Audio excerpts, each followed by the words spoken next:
Assalamualaikum warahmatullahi wabarakatuh.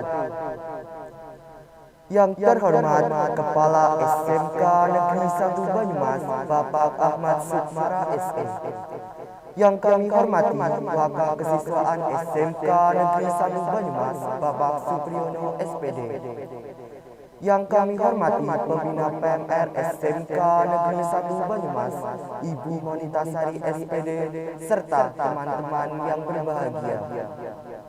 Pertama-tama, marilah kita panjatkan puji syukur kehadirat Allah Subhanahu wa Ta'ala yang telah senantiasa memberikan rahmat dan hidayahnya sehingga pada hari ini kita dapat melaksanakan kegiatan webinar Dengue Fever Day tanpa ada halangan suatu apapun.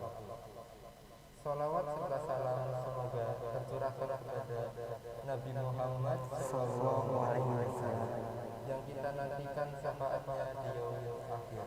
Amin ya robbal alamin. Perkenankanlah kami selaku pembawa acara membacakan susunan acara. Acara yang pertama yaitu pembukaan, 2 menyanyikan lagu Indonesia Raya, 3 sambutan, 4 inti acara webinar, 5 penutup. Acara yang pertama yaitu pembukaan. Marilah kita buka acara ini dengan bacaan basmalah bersama-sama. Disilakan.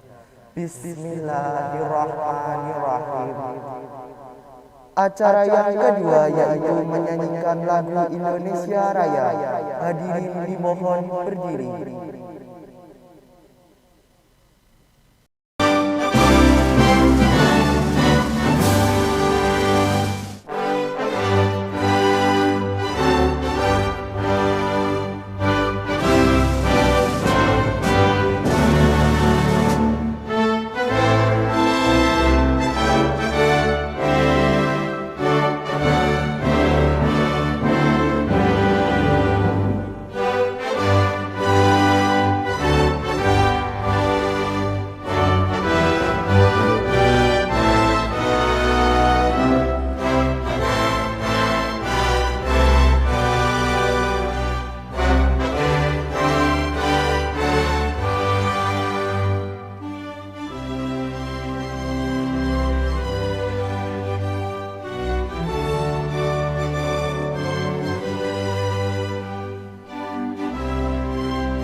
Hadirin disilahkan duduk kembali. Acara yang ketiga yaitu sambutan. Sambutan yang pertama dari Ketua Pelaksana, Saudara Azril Albani Nur Rahmat, kami persilakan.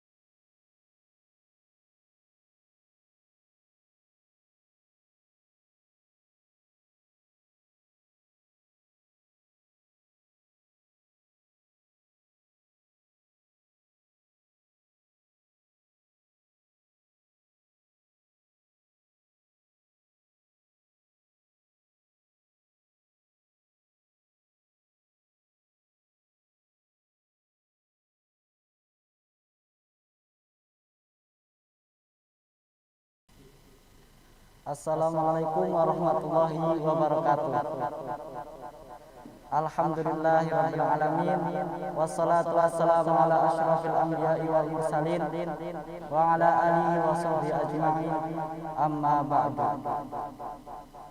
Yang terhormat Bapak Ahmad Sumara SE selaku Kepala SMK Negeri 1 Banyumas, yang saya hormati Bapak Supriyono SPD selaku Wakil Kesiswaan SMK Negeri 1 Banyumas, dan Ibu Monita Sari selaku Pembina PMR Wira SMK Negeri 1 Banyumas, serta teman-teman yang saya banggakan. Pertama-tama, marilah kita panjatkan puja dan puji syukur atas kehadirat Allah Subhanahu wa taala, atas rahmat hidayahnya kita dapat melaksanakan webinar pada pagi hari ini dalam rangka memperingati Hari Demam Berdarah dalam keadaan sehat walafiat. Dan tak lupa salawat serta salam kita haturkan kepada junjungan kita Nabi Agung Muhammad sallallahu alaihi wasallam yang kita nanti-nantikan syafaatnya di yaumil akhir.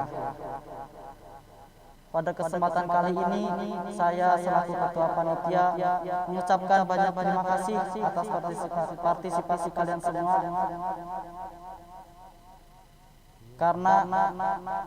karena kalian acara ini dapat berlangsung dengan lancar tanpa suatu halangan apapun. Dan semoga webinar pada kali ini dapat memberikan manfaat bagi kita semua, terutama dalam bidang kesehatan. Demikianlah sambutan dari saya. Apabila ada kesalahan yang disengaja maupun tidak disengaja, saya mohon maaf. Wabillahi taufiq wal hidayah. Assalamualaikum warahmatullahi wabarakatuh.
Terima kasih kepada Azril Albani Nur Rahmat.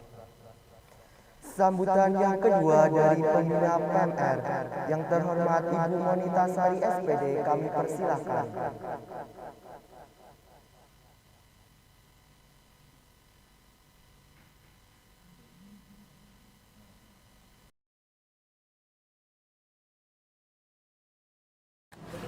Assalamualaikum warahmatullahi wabarakatuh. Selamat pagi semuanya.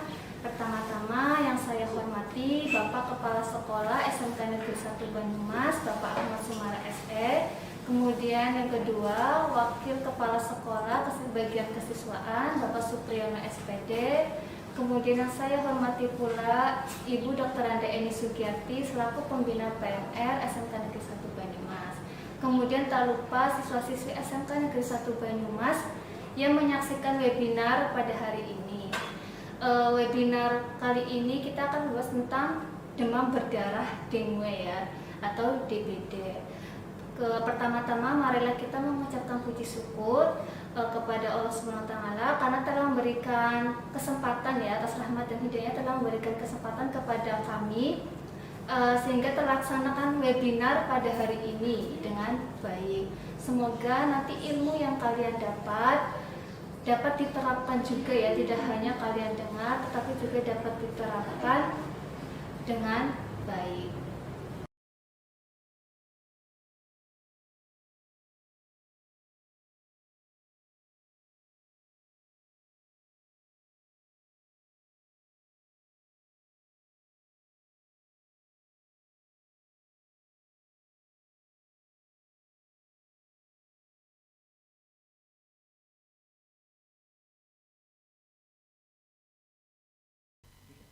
Terima kasih kepada Ibu Monita Sari SPD. Sambutan yang keempat dari Kepala SMK Negeri 1 Banyumas. Yang terhormat Bapak Ahmad Sukmara SE, kami persilakan. Bismillahirrahmanirrahim. Assalamualaikum warahmatullahi wabarakatuh. Yang kami hormati pembina OSIS, pembina PMR SMK Negeri 1 Banyumas, siswa-siswi sekalian, anggota PMR dan siswa semuanya kelas 10 dan 11. Alhamdulillah kita panjatkan bersyukur Allah Subhanahu wa taala pada hari ini kita akan melaksanakan kegiatan PMR yang dikoordinir oleh PMR SMK Negeri 1 Banyumas dalam rangka kegiatan seminar Thank You Paper Day, hubungannya dengan demam berdarah ya, demam berdarah. Terima kasih kepada panitia yang sudah melaksanakan proses perencanaan kegiatan ini. Kemudian tentunya kami pun ucapkan terima kasih pada siswi SMK Negeri 1 Banyumas kelas 10 dan 11 yang mengikuti acara ini. Semoga tentunya dalam keadaan sehat, dan kita telah melaksanakan kegiatan proses pembelajaran akhir tahun ini sampai ujian akhir semester kemarin. Kemudian kita tinggal menunggu hasil naik apa tidak naiknya nanti ya, dan nanti disusul libur. Sebelum libur ada kegiatan hubungan dengan seminar demam berdarah ini. Anak-anak sekalian, tentu kita memahami betul kondisi keadaan sekarang dalam keadaan pandemi, tapi insya Allah anak sekalian, anak PMR tidak melupakan juga penyakit-penyakit lain yang perlu barangkali disosialisasikan, dipahami oleh kita semua sebagai realisasi dari pengabdian anak PMR hubungan dengan penyakit demam berdarah. Karena penyakit demam berdarah ini pun kalau terjadi penyerangan cukup berbahaya juga, meskipun barangkali tidak seperti COVID yang selama ini kita alami. Tapi walaupun begitu kita tetap harus hati-hati dengan keadaan berbagai penyakit menular. Ini juga sama oleh virus yang disebarkan oleh virus AIDS ya. Dan tentu nanti akan dijelaskan beberapa hal yang ada hubungan dengan demam berdarah ini. Terutama kan tentunya kita mencegah jangan sampai terjadi. Kemudian barangkali kita harus mengetahui gejalanya seperti apa. Paling tidak kan jelas demam ya.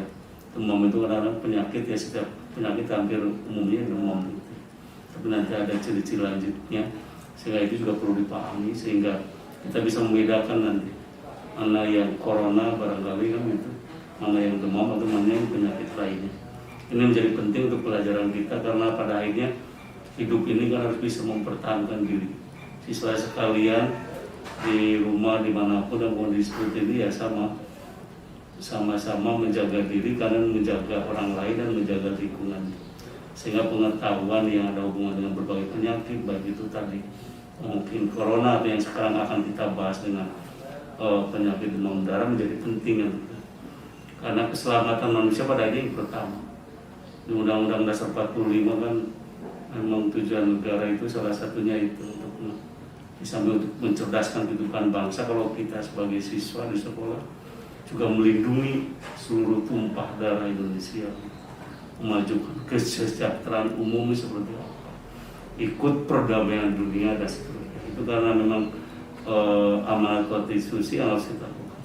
Nah, pada kesempatan ini insya Allah nanti anak akan belajar hubungan dengan kesehatan dalam rangka tadi kita mengikuti perkembangan yang terjadi, kemudian membekali diri dengan berbagai pengetahuan yang ada hubungan dengan penyakit karena ini menjadi bagian kehidupan yang harus kita lalui jalani. Karena memang samping pandemi ini juga namanya penyakit menular juga tetap ada.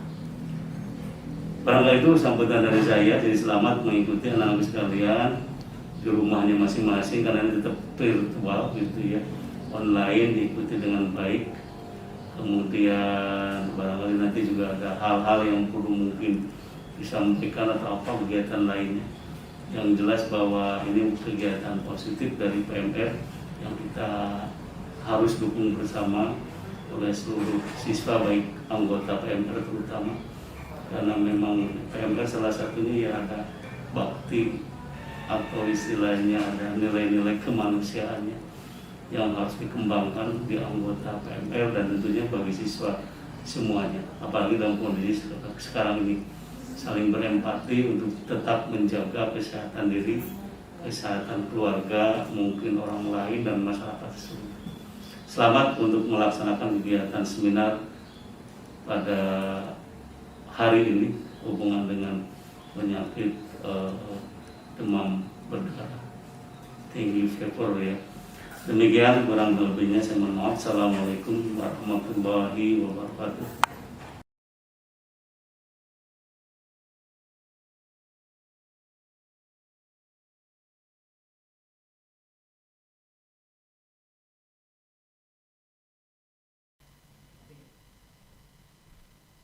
Terima kasih kepada Bapak Ahmad Sukmara SP.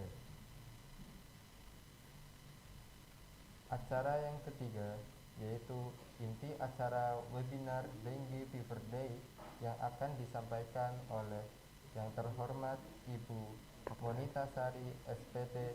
Kami persilakan.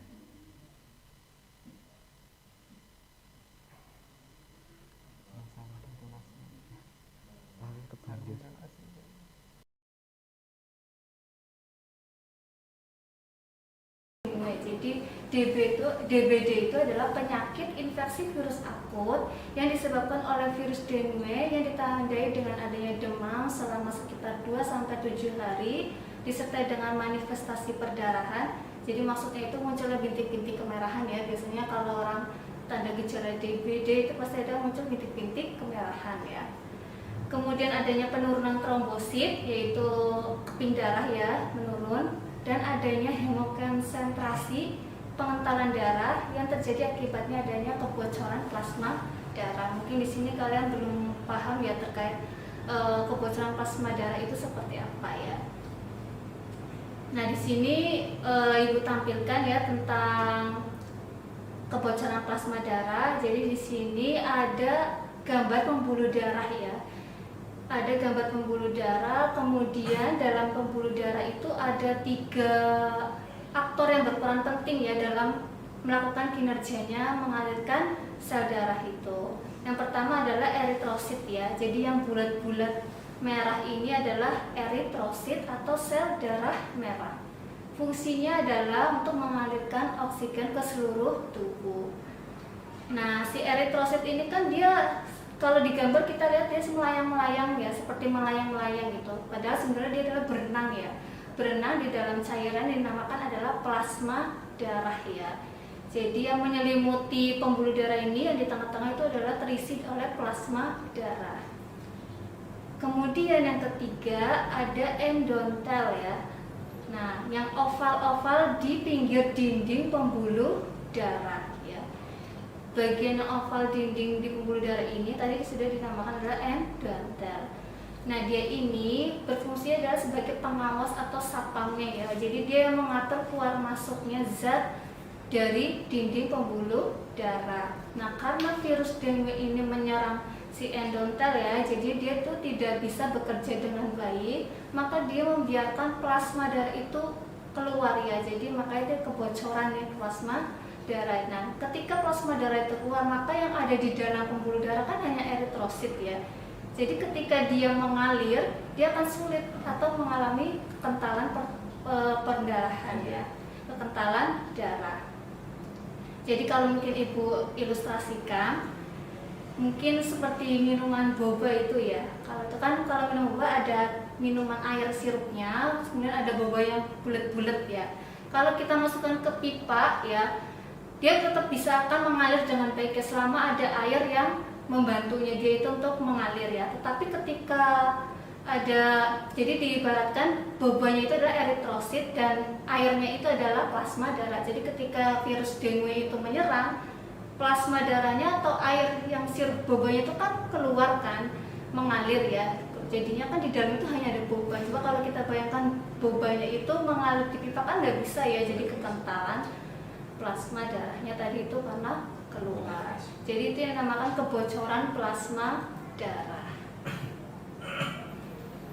Kemudian siapa aktor utama di balik DBD ini ya? Seperti yang sudah kita ketahui bahwa virus dengue yang dibawa oleh nyamuk Aedes aegypti betina dan beberapa spesies Aedes lainnya. Virus tersebut akan masuk ke aliran darah manusia melalui gigitan nyamuk. Biasanya jenis nyamuk ini menggigit di pagi hari sampai sore menjelang petang. Yang perlu kita perhatikan di sini bahwa hanya nyamuk betina ya, bahwa hanya nyamuk betina itu yang menggigit manusia dan hewan. Jadi tidak ada nyamuk jantan yang menggigit manusia dan hewan ya, hanya nyamuk betina. Mungkin selama ini kita tidak tahu ya bahwa kalau ditanya makanan nyamuk apa ya, makanan nyamuk adalah darah manusia, itu salah ya. Jadi ada alasan khusus kenapa si nyamuk betina ini menggigit manusia dan hewan. Karena dia membutuhkan protein dan nutrisi untuk mereproduksi sel telurnya.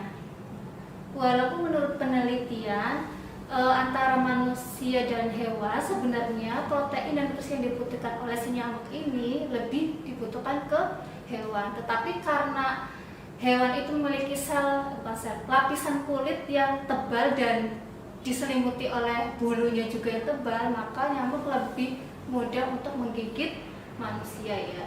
Jadi kenapa ada alasan si nyamuk betina ini menggigit manusia untuk menghisap darahnya. Kemudian mungkin kalian bertanya lah, nyamuk jantan gimana untuk bertahan hidupnya gitu ya. Jadi kalau nyamuk jantan itu bisa bertahan hidup dengan menghirup atau menyerap ya, menyerap nektar dari tumbuhan dan tanaman. Nektar itu sari bunganya ya. Jadi kadang kalau kita ke kebunan itu banyak nyamuk ya, karena makanan nyamuknya dari sari bunga atau nektar dari tumbuhan dan tanaman.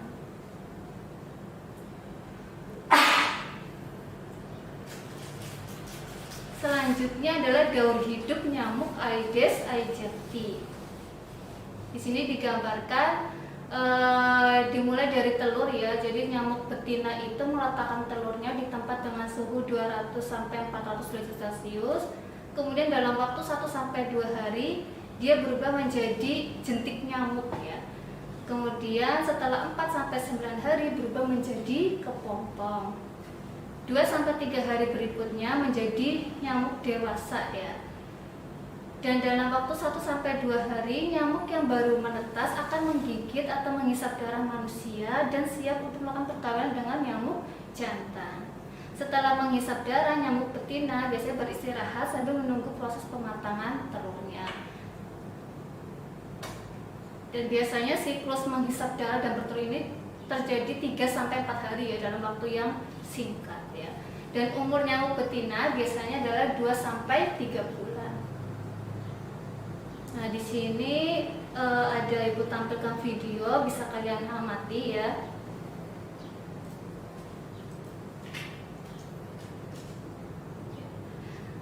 The left of an Aedes aegypti mosquito ya. Di sini ada percobaan. Tentang perkembangan bagaimana nyamuk itu berkembang biak ya. Di situ disediakan sebuah wadah dengan terisi sekitar 2 inci air atau 5 cm ya. Kalau 2 inci berarti sekitar 5 cm. Kemudian diletakkan juga ada sebatang kayu ya, untuk nyamuk itu land on itu adalah mendarat ya. Kemudian disediakan juga alfalfa food pellet ya. Alfalfa itu sejenis tanaman yang biasanya untuk ternak hewan ya. Makanan ternak, maksudnya makanan ternak hewan. Kemudian dari situ diletakkan juga sekitar 150 sampai 200 telur nyamuk.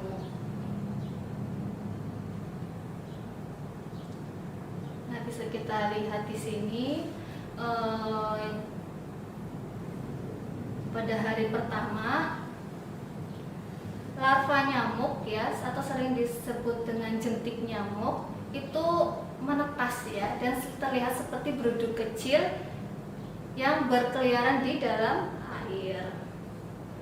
Terus, dan apa kalian tahu bahwa nyamuk dapat berkembang biak hanya dalam 1 sendok teh air ya. Jadi dalam 1 sendok teh air aja dia itu cukup untuk berkembang biak ya. Apalagi kalau ada wadah-wadah yang berisi air itu yang tidak diganti-ganti ya.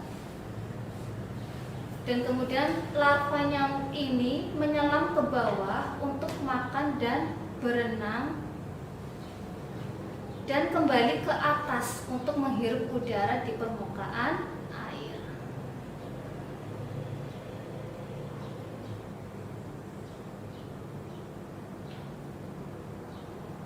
Pada hari kedua dan 6. Kemudian larva nyamuk ini bernafas menggunakan sifon ya. Sifon itu sejenis tanduk pada nyamuk, bukan hanya pada larva tadi ya, yang terletak di perut mereka ya.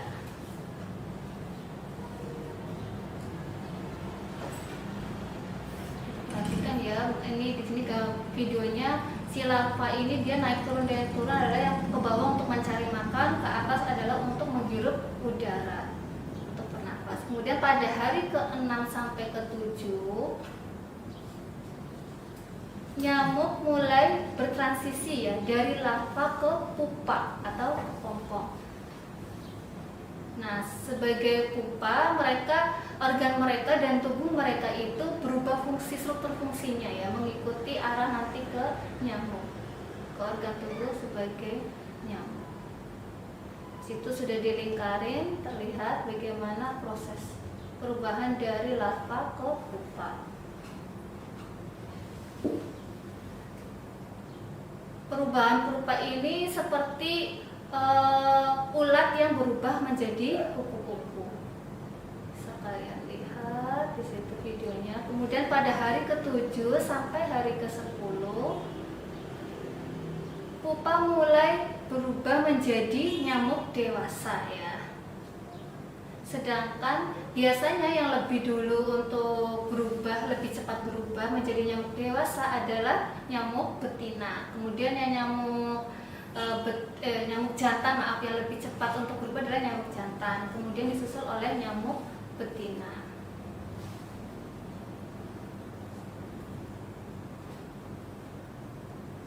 Nah, bisa kita lihat di sini pada kotak yang dilingkarin ya, pada kotak ya, bahwa di sini pupanya itu berubah menjadi nyamuk. Nah, ini sudah mulai nyamuknya muncul dari pupa tersebut.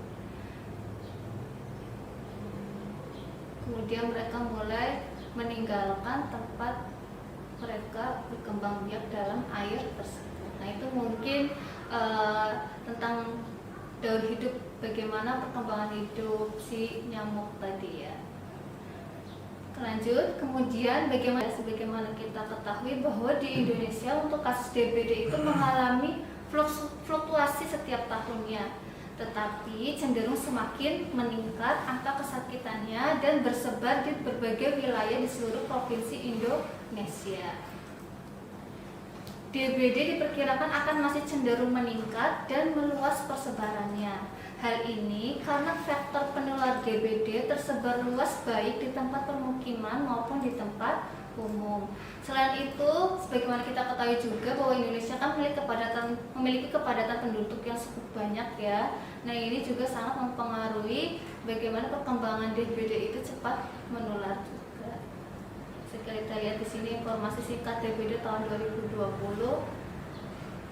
terus mengalami kenaikan ya, terus menerus, dan untuk persentasenya 53% diderita oleh laki-laki dan sekitar 46% diderita oleh perempuan.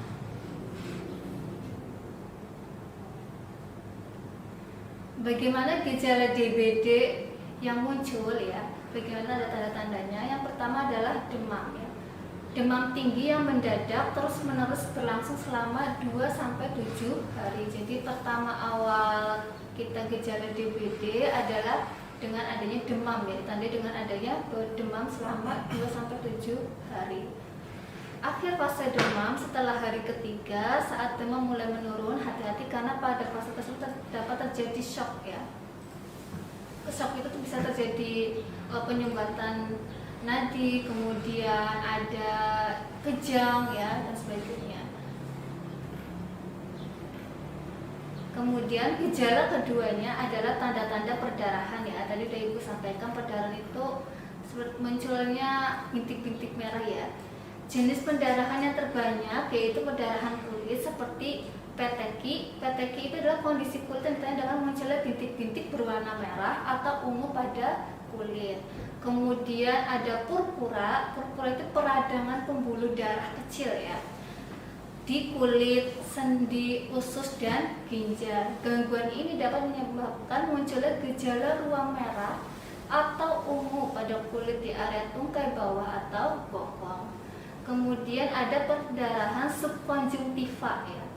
Subkonjungtiva ini suatu kondisi mata merah akibat pecahnya pembuluh darah konjungtiva. Jadi di bagian mata kita yang bagian putihnya itu kan ada garis-garis merah ya. Nah, itu pembuluh darah merah itu pecah ketika terjadi demam berdarah. Terus gejala ketiga adalah hepatomegali atau pembesaran hati. Pembesaran hati pada umumnya dapat ditemukan pada permulaan penyakit, bervariasi dari hanya sekedar dapat diraba sampai 2 atau 4 cm di bawah lengkungan iga kanan ya. Jadi kadang terasa juga ketika kita mengalami gejala demam berdarah. Terus yang keempat adalah gejala DBD lainnya ya, seperti nyeri otot. Setelah gejala demam terjadi, biasanya pengidap DBD ini akan merasakan nyeri pada beberapa bagian tubuhnya seperti belakang mata, otot, sendi, serta tulang. Gejala ini biasanya disertai dengan keringat dingin, terus tubuh menggigil, dan terjadi pada 4-10 hari saat virus dengue itu memasuki tubuh. Kemudian kita juga bisa mengalami sakit kepala parah beberapa jam ya setelah demam. Biasanya juga muncul sakit kepala ya, sakit kepala parah yang terjadi biasanya di dahi ya, bukan di belakang tetapi di dahi. Tetapi juga ada beberapa kasus dia terjadi di belakang mata. Kemudian mual dan muntah. Gejala DBD lainnya yang dapat terjadi pada anak-anak dan orang dewasa adalah mual dan muntah. Ini juga sering terjadi ya.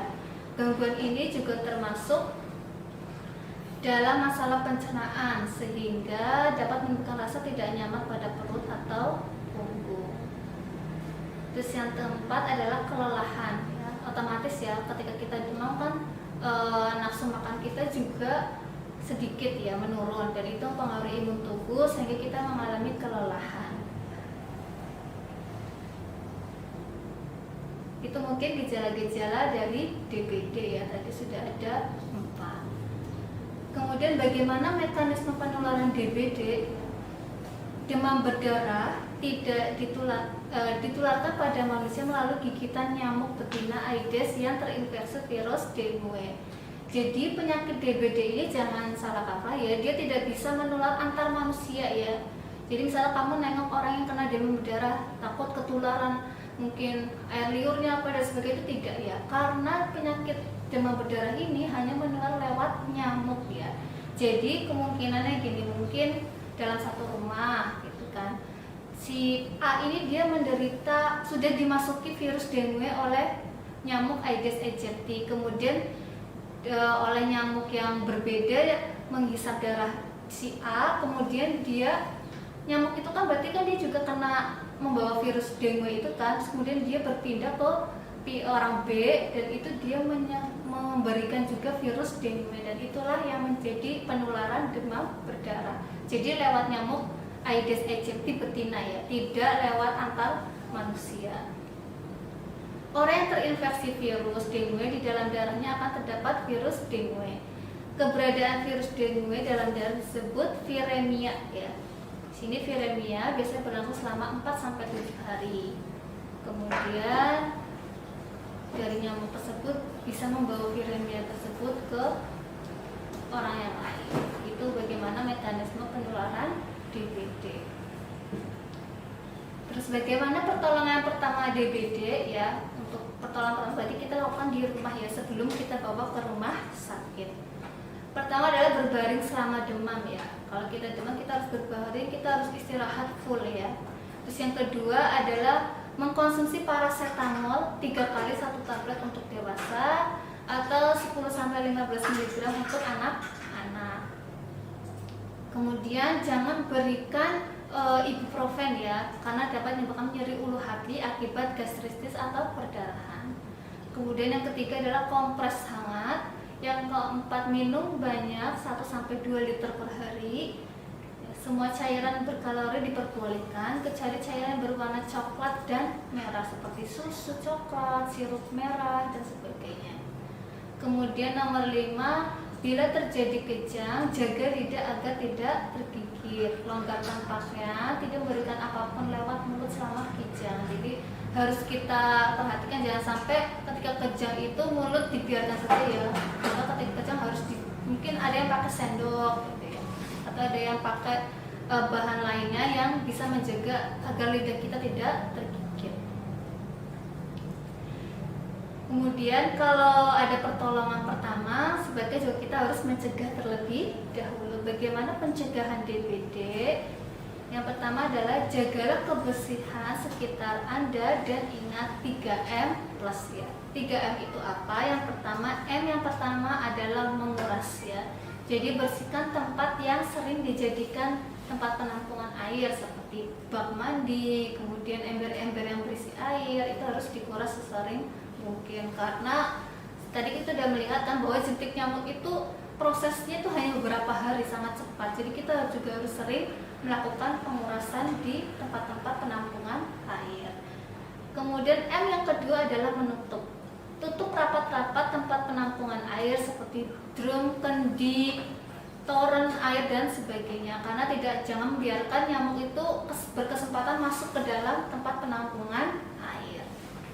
M yang ketiga adalah mengubur. Kuburlah barang-barang bekas yang berpotensi dapat menampung air ya. Jadi jangan, misalnya kalau ada kaleng bekas, terus mungkin tempat-tempat wadah bekas itu jangan biarkan dia tergeletak saja ya, karena apalagi ketika musim hujan dia akan terisi air dan itu bisa menjadi sarana si nyamuk itu untuk berkembang ya. Jadi alangkah baiknya kalau tidak dipakai ya, misalnya kalau bisa didaur ulang ya kalian bisa rongsokkan ya, atau kalau misalnya tidak berniat ya kalian kubur ya, jadi aman ya.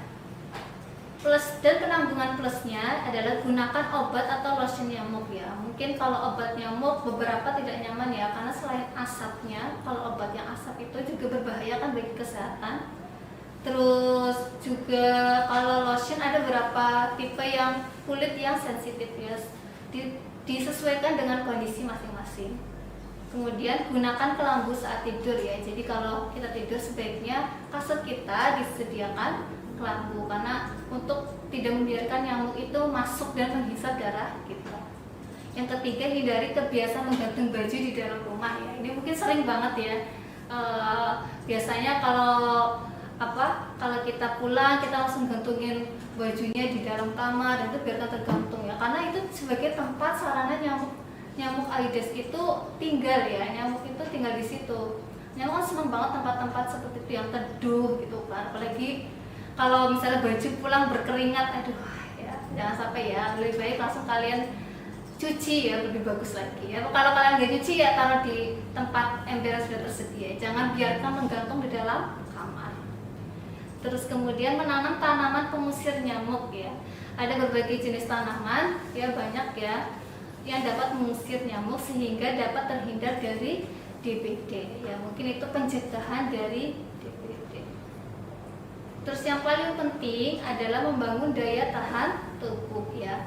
Jadi bagaimanapun juga imun ya, memiliki imun tubuh yang baik itu sangat penting ya. Apalagi di masa ini banyak, tidak hanya DBD ya, tapi segala macam penyakit itu sangat bisa mempengaruhi kita, kondisi tubuh kita ya. Ketika imun kita turun, kita gampang kena flu, batuk, kemudian demam. Terus yang tadi parahnya adalah DBD, tipes, terus malaria. kemudian ada COVID-19 juga, itu sangat mempengaruhi ya. Jadi sangat berpengaruh pada imun kita. Jadi kita harus memiliki imun yang bagus. Nah, menjaga daya tahan tubuh sebenarnya relatif mudah ya. Yang pertama, istirahat yang cukup ya. Kayaknya ini gak usah disurut, selama ini kalian istirahatnya sangat cukup sekali. Kemudian yang kedua adalah mengkonsumsi makanan bergizi. Jika khawatir asupan gizinya tidak cukup, maka kalian bisa tambahkan suplemen makanan yang berisi aneka vitamin yang dibutuhkan oleh tubuh. Jadi kurangi juga makanan-makanan yang kurang baik ya. Sekarang kan banyak banget segala macam makanan-makanan yang pewarnanya sangat banyak, kemudian minyak-minyak yang mungkin tidak diganti, ya cician itu ya mungkin cimol, cilung, terus sejenis-jenisnya ya, pokoknya yang depannya cici mungkin itu ya. Terus konsumsi vitamin C ya.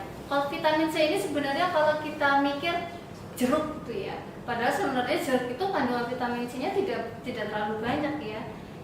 Yang paling banyak itu sebenarnya adalah jambu biji ya. Jambu biji itu adalah buah yang memiliki kandungan vitamin C paling banyak. Kemudian yang kedua adalah kiwi ya. Jadi kalau kiwi mungkin kalau orang yang tidak terlalu suka asam mungkin nggak doyan ya. Biasanya kalau itu untuk asupan vitamin C-nya adalah cukup buah pepaya ya, karena buah pepaya juga termasuk dalam golongan kategori buah yang memiliki kandungan vitamin C yang cukup banyak.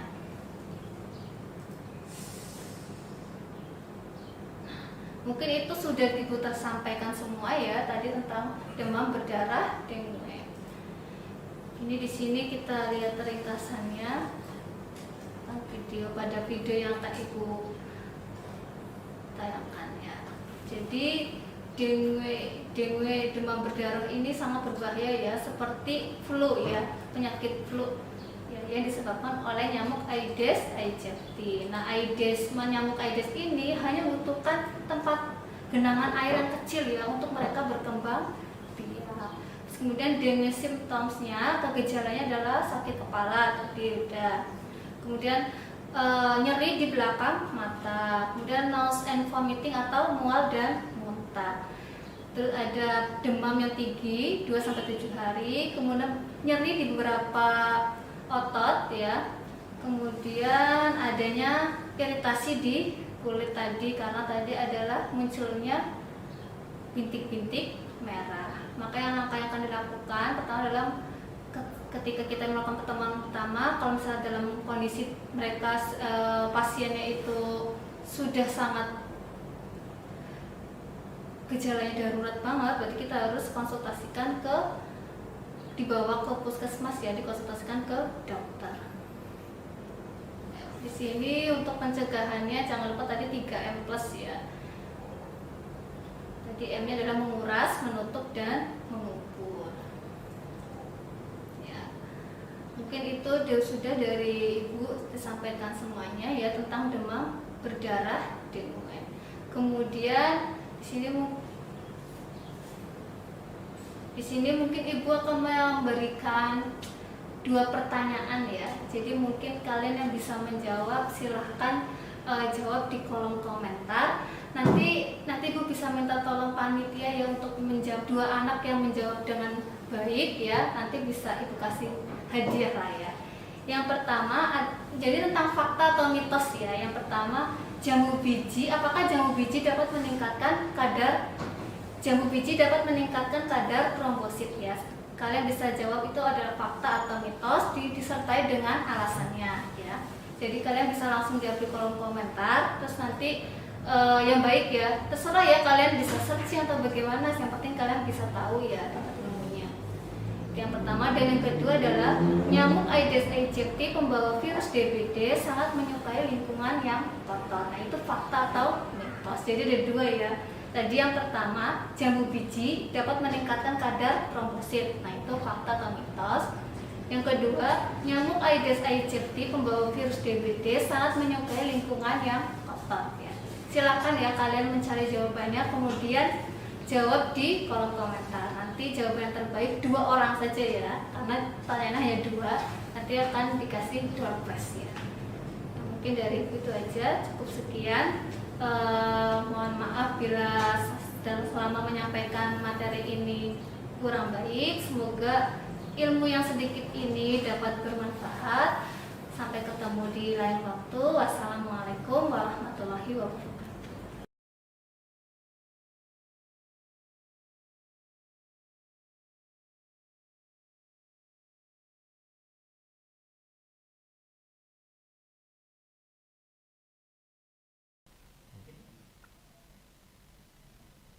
Terima kasih kepada Ibu Monitasari SPD. Acara yang terakhir yaitu penutup. Marilah kita tutup acara pada hari ini dengan bacaan hamdalah bersama-sama. Alhamdulillahirrabbilalamin. Semoga apa yang telah kita dengarkan bersama-sama dapat menjadi pembelajaran kita dan menambahkan wawasan tentang bahayanya demam berdarah. Kami selaku pembawa acara memohon maaf apabila terdapat kesalahan dan kekurangan dalam membawakan kegiatan pada hari ini. Sekian, terima kasih. Wassalamualaikum warahmatullahi wabarakatuh.